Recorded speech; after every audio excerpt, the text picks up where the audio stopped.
আফ্রিকার দেশে দেশে সেনা অভ্যুত্থান যেন ইতিহাসের অবিচ্ছেদ্য অংশ।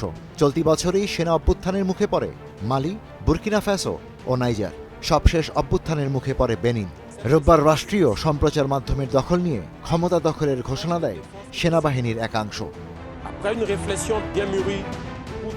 সকাল থেকেই বেনিনের রাজধানী কোটোনুতে ছিল উত্তেজনা। রাষ্ট্রীয় টিভি চ্যানেলে নিজেদের মিলিটারি কমিটি ফর রিফাউন্ডেশন বা সিএমআর নামে পরিচয় দেয় তারা। তবে সেনাবাহিনীর উচ্চপদস্থ কর্মকর্তারা এই অভ্যুত্থানে সমর্থন জানাননি। ফলে রাষ্ট্রীয় টিভি নিয়ন্ত্রণে নিলেও গুরুত্বপূর্ণ সামরিক বেসামরিক প্রতিষ্ঠানগুলোতে তারা কর্তৃত্ব প্রতিষ্ঠা করতে পারেনি। বেনিনের প্রেসিডেন্ট প্যাট্রিস ট্যালন আগেই অভ্যুত্থানের আঁচ পেয়ে যান। শক্তিশালী করেন নিজের নিরাপত্তা। ধারণা করা হচ্ছে সরকারের এই পাল্টা পদক্ষেপ অজানাই ছিল অভ্যুত্থানকারীদের। ফলে অভ্যুত্থানের কয়েক ঘন্টার মধ্যেই সেটি ব্যর্থ হয়।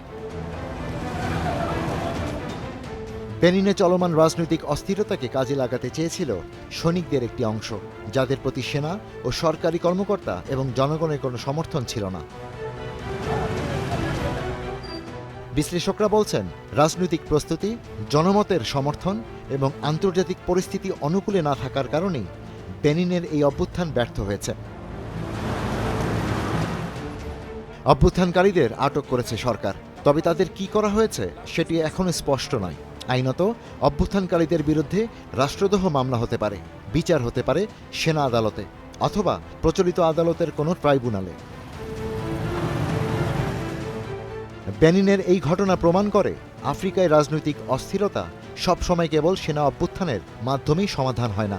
সরকারের প্রস্তুতি, জনগণের ভূমিকা এবং অভ্যুত্থানকারীদের কৌশল, এই তিন অনুষঙ্গই নির্ধারণ করে চূড়ান্ত ফলাফল। Ishtiaq Hossain, star news.